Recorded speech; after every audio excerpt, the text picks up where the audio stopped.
Do you think it might be, a significant thing when the former president of the United States, who has denied ever visiting Jeffrey Epstein's island, do you think it might be a significant thing that one of Bill Clinton's top aides of all time, one of the people that was closest ever to Bill Clinton, just for the first time went on the record saying Bill Clinton did visit Jeffrey Epstein's island, that Caribbean island where we know horrible, horrible things occurred, where underage girls were trafficked in to give him massages, where there are allegations of rape at this Caribbean island, where Ghislaine Maxwell, who's currently alive, also was complicit in a lot of Epstein's activities. To date, we've had Virginia Guffrey Roberts, I believe is the name. She, who was one of Epstein's victims, has said she saw Bill Clinton on the island with Jeffrey Epstein. You also have a maintenance worker there who I actually watched the Netflix series on Jeffrey Epstein. He said, yeah, I was doing my work one day and I couldn't mistake him. It was President Clinton sitting on Epstein's house on the balcony, on the porch, with Epstein. Now, in a story that I think is pretty much a bombshell, Doug Band, who was basically Bill Clinton's closest aide, he was a counselor to Bill Clinton. Doug Band has come on the record saying Bill Clinton did visit Jeffrey Epstein's island, which Bill Clinton has feverishly denied. This is from Vanity Fair. It's actually, I didn't read the whole piece yet, but let me read you the part in regards to Epstein. By the fall of 2011, the rivalry had turned into a war of attrition. Doug Band, looked for an advantage anywhere he could find one. The Clintons' ties to Jeffrey Epstein and Ghislaine Maxwell provided one.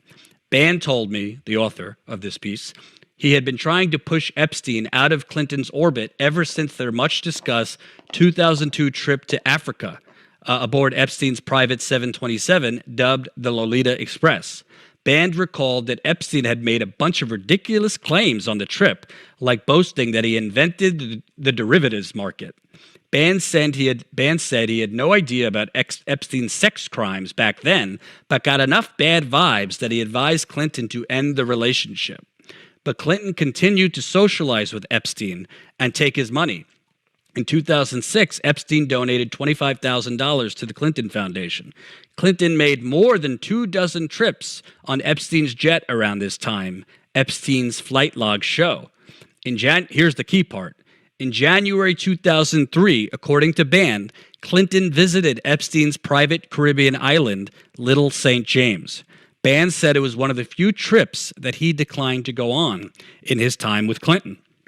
A Clinton spokesperson said the president had never been to the island and provided detailed travel log entries of the period in question that did not contain a visit. To be clear, Doug Band, who is Bill Clinton. Well, first, before I get to this, I actually want to play a clip from Rising this morning because Sagar had Ryan Grimm on, who's reported on Doug Band. I want to play that clip because it will show you that this is a very significant thing, specifically that it's Doug Band who's the one on the record basically saying Bill Clinton is lying. And Ryan, because you've covered Band and many others for such a long time, can you outline what it means for him to be saying something like this, somebody who's so close to Bill Clinton? I mean, so he's kind of on the outs with the Clinton world at this point, but you couldn't get a source closer to Bill Clinton than Doug Band from roughly the end of his presidency until till about the middle of the last decade. If you were a reporter who wanted to get to Clinton, if you were a donor, if you were anybody who was trying to get to Clinton, you had to go through Band for more than a decade. He traveled with Clinton, more than on average, it seems like about 250 days a year. Right. Clinton very famously did not travel, did not use email and didn't travel with the cell phone. So he was with Band all the time, and Band was there for his phone calls, and Band was there with him on the road. Band was with him, when Epstein and Clinton went on a tour of Africa together on what's known as the Lolita Express. There's no disputing the fact that trip took place, nor is there disputing the fact that Band took place.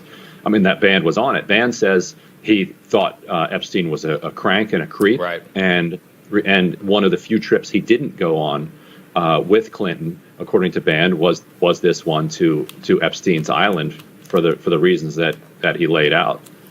It is the guy who's saying that this trip happened, and it's on the record. And Virginia Giuffre is saying that it happened, and you have the maintenance person at the island saying that they saw him there. On the other side, you have Clinton denying it. You have Ghislaine Maxwell, who knew Clinton very well, saying that Virginia's making this up. You have a he said, she said, but to have Band as an on the record source on this is hard to get better than that. So, let's put out all the caveats that this doesn't mean Bill Clinton is guilty of doing something illegal or immoral. Got to be a journalist first. So there's no evidence that Bill Clinton trafficked any girls or had any intimate exchanges with any girls. But with that said, I mean, this is somebody who perjured himself as president. Not the most trustworthy person, shall we say? Why would the maintenance worker be lying? There's nothing in it for the maintenance worker on the island to lie. If you look into Virginia Giuffre and her history, everything she has said has checked out about Jeffrey Epstein. And then you look at Doug Band, who, as Ryan Grimm was just reporting, Doug Band was basically Bill Clinton's, if you want to go Italian, like consigliere. Consigliere. I mean, Doug Band was basically, you want to get to Bill Clinton? You got to go through Doug Band. They traveled together. He was his body man, so to speak. You don't get a closer source on the record. Now, who knows? They had a falling out, whatever. But I mean, I don't know what would be an incentive for Doug Band to lie about this. So you got three people that don't really have an incentive to lie about Bill Clinton being on that island. Jeffrey Epstein is dead. So you have to start thinking, number one, why would Bill Clinton lie about being on that island? Maybe he expected because he has a very pliant and compliant corporate media that's never going to go after him for it. I mean, I think it's disgusting, frankly. This story's been out for 24 hours. Yes, you obviously have the pandemic going on, a record number of deaths. I'm not saying this should come before that, but you could probably find, 2.5, 3 minutes on CNN, MSNBC, maybe a story in the New York Times, Washington Post. I haven't seen anything about it. Former President Bill Clinton's top aide is saying on the record he lied about visiting this island and spending time on this island with one of the most vile predators, of this century, Jeffrey Epstein. It's a major bombshell. Bill Clinton should be asked on the record, what do you have to say about Douglas Band saying you were there? Other journalists should take Douglas Band's on the record comment and be digging in to Douglas Band. Is there a way you could corroborate this? Other than you just saying, yeah, he went. That's a trip I didn't go on with him. Maybe Douglas Band could point to other officials that could corroborate that Bill Clinton did visit the island. Maybe, it doesn't matter if there's no flight logs. You don't think Bill Clinton could have flown to the island under the radar without it being on paper? Are you kidding me?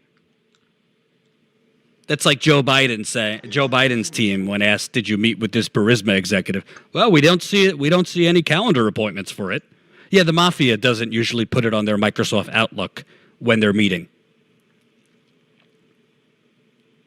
This is a major, major revelation. I know Jen would love to talk about it if she wasn't sick with COVID, because Jen has been on the Jeffrey Epstein story way more than I have.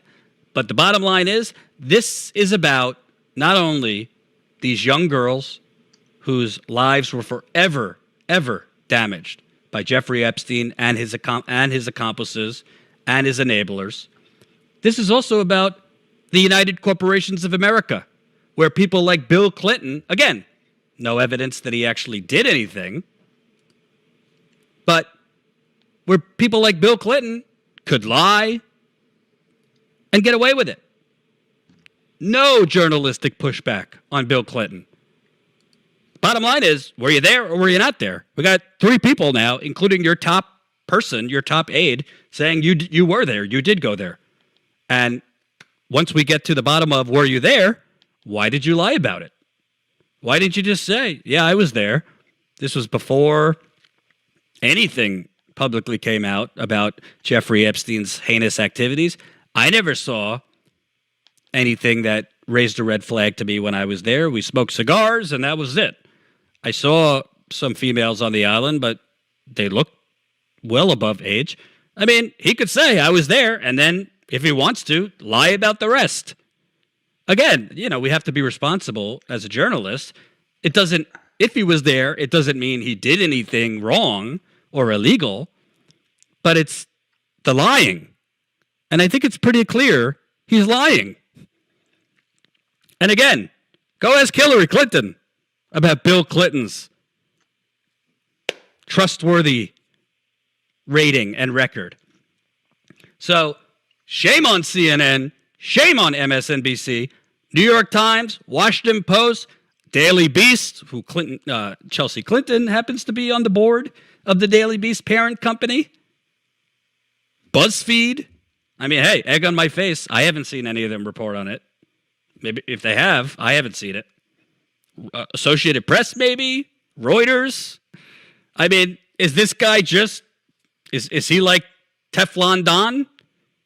Nothing sticks? Because I got news for you. If it was anybody else in politics, well, maybe not anybody else, but there'll be a lot of other people. If their top person just came out saying, yeah, no, they visited Jeffrey Epstein's island, they're lying, it would probably be all over the place.